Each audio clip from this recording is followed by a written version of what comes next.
So, ito guys, nakuha kong sale, $1 lang. So, ayan, may i-flip natin yan. Maghanap pa ako ng mga $1 na items. Ito mga $1. Nature's Way. So na guys, tapos na ako. Madami ulit akong nabiling laruan. Daming clearance. So, ayan. Hello guys, so kakarating lang namin. Meron pa ako nakita ng mga Barbie na mga laruan. Okay guys, so magbababa lang ako ng ating itong pinamili natin, Walmart.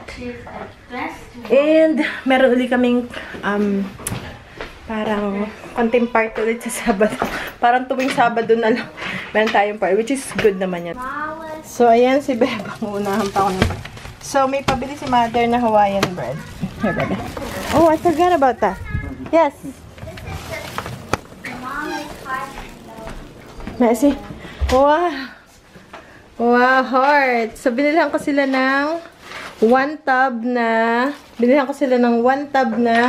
beads. So, nagagawa sila ng necklace. Ito, guys. Clearance din to. Ganito kalaki. I like the shape. Yeah. Wow. Assorted beads tab. Mom, I like the shiny ones like this. Ito yung pabili ni Mother. So, dalhin na natin. Nandito pa guys sila. Akala wala na. Okay, ito na yung pabili. Meron stevia. Aha. Yung nandini na, nandini. Aha. Okay. Ilagay sa ref. Ito, sour cream. Magagawa ulit tayo ng flan for Saturday. So, ito yung milk. Meron tayong egg. Sa flan is 1 dozen na egg yolks. And then, 1 condensed, 1 evaporated. Yun lang. Ito naman yung para sa amin. Also, meron din tayong patatas. Una, naubos yung isang buong patatas namin isang kahapon. Dahil si Ben ay nagpagawa ng french fries na gawa kami. So, naubos na. Kaya, bumili ulit tayo. Nakalimutan ko na guys. Nag-ano kasi ako, mayroon ako in-email. Nag-check muna ako ng mga email. Kalimutan ko ilagay. Buti hindi na malamig. Ayan o. Cheddar. Para sa magagawa na ako ng baked broccoli and cauliflower. Para sa sides. Yun na lang yung dadalhin natin. At saka flan. Yun na yung gagawin natin para madali. Gusto ko sanang mag-egg roll. Alam mo kung gaano katagal mag-egg roll, mag-prito, ilang oras. So, hindi ko na kaya. Wala akong time. Kay Ben na Hawaiian. Ito yung paborito ni Ben. And, ito yung milk, 1 galon. Pero tingnan, hindi na siya bumalik. O, ayan, bumalik na. Ginaganto ko dun sa store. Kasi pa. Okay, tapos meron din tayo nito, pang banana bread pag hindi naubos sa banana bread. So, dito sinasabit ko siya sa ating sabitan. And then, ito yung gagawin natin na broccoli na casserole na may cheese sa ibabaw na may creamy sauce. Is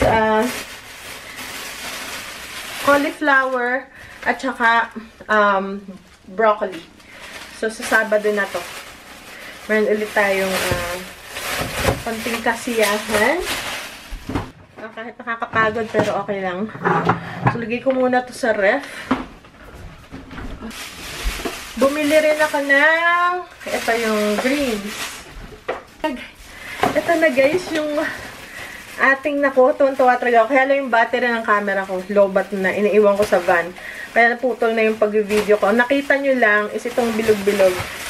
Ito, ano to? Yung LOL Earth Love Paper Ball Limited Edition. Unbox Me. Ayan, oh. So, mabibenta na ito. $1. Ano kaya naman ito? Ano ba laman ito? Ang labo ng mata ko. Okay. So, yan. Limited Edition! Yan. So, marami akong nakuha noon. Ito pa. Kaya ito walang tag. So, okay lang. Ibenta pa rin natin yan. Nawala na yung tag. Pero sealed naman siya. Wala nga lang tag. So, 3, 4, 5, 6, 7, yung iba may tag. 8, 9, 10, 11, 12. Meron pa dito, guys. 12. Ayan, walang tag. 13. 14. Nahugot na ang tag. 15. 16. 16 pieces. Ayan, guys. Oh, clearance na toys na pambenta. So, ganyan. Paborito ko na ngayon ang Walmart. Kung pumunta ko doon, kailangan ko pumunta sa clearance section. And then, ito, guys. Tingnan nyo to, guys. Pambenta rin to. Is Barbie. Barbie Chelsea. So, marami akong to. Ito yata, sino ba to? Si Dreamtopia. Ito, so $1 each. Ayan, ang dami. And then, ito, Chelsea. Tapos, meron din na Barbie. Ano to, parang summer dress ng Barbie. So, lahat to $1. Alam naman tayo, mahilig tayo sa $1. Ang benta natin yan.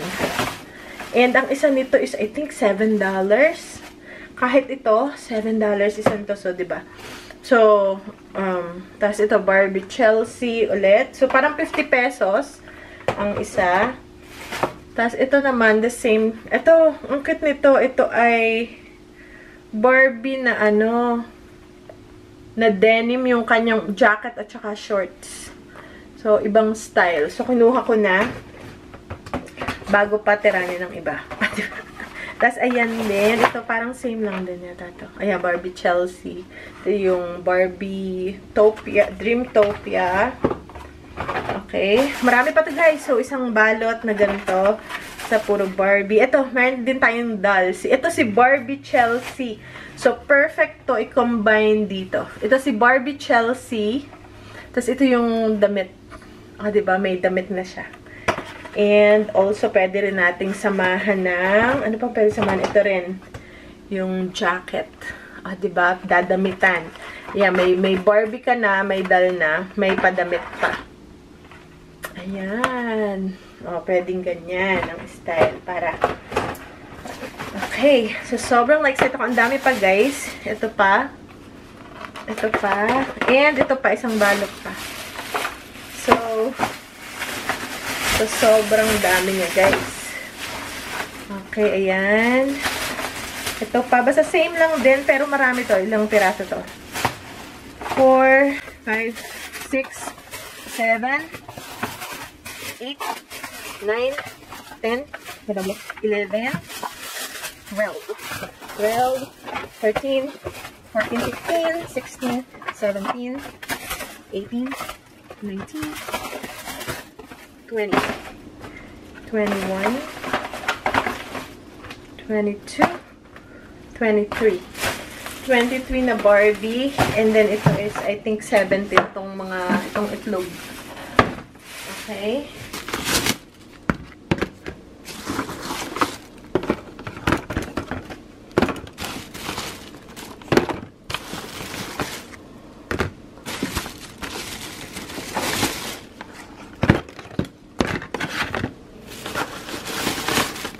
Tapos, meron pa dong beads, yung kagaya ng binili ko sa mga bata. May beads pa eh.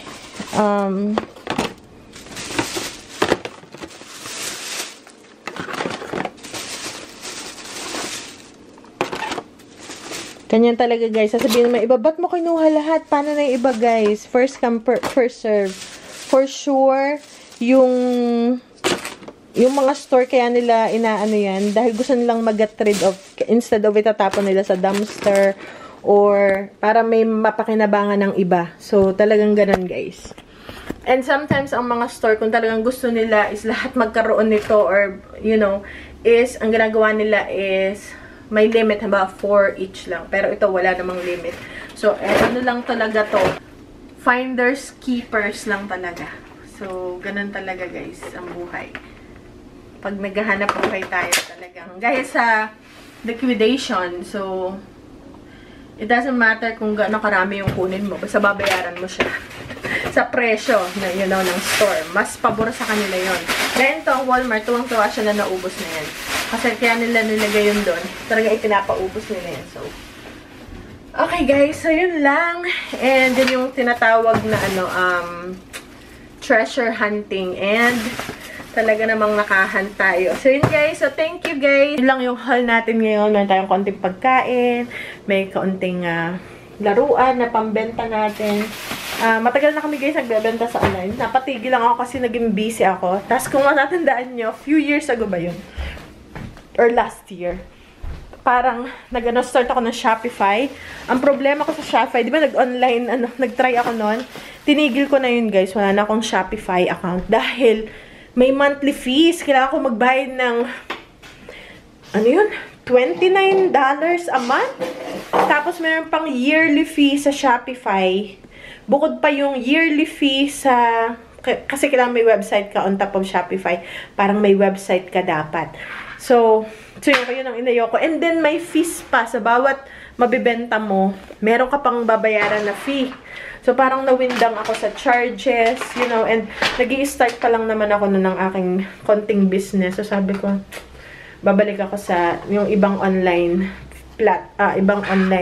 platform. So yun. Hindi na ako nag-Shopify. Hindi na yun yung ginagawa ko. Kasi so, yung fees nila, okay sana. Kaso grabe yung fees talaga. Hindi ko kinakaya. Monthly, plus may percentage na kukunin pag nakabenta ka sa produkto mo. Depende kung gaano kamahal yung produkto mo din ibabase. Hindi ko kinaya. Okay guys, so yun lang. And see you guys later.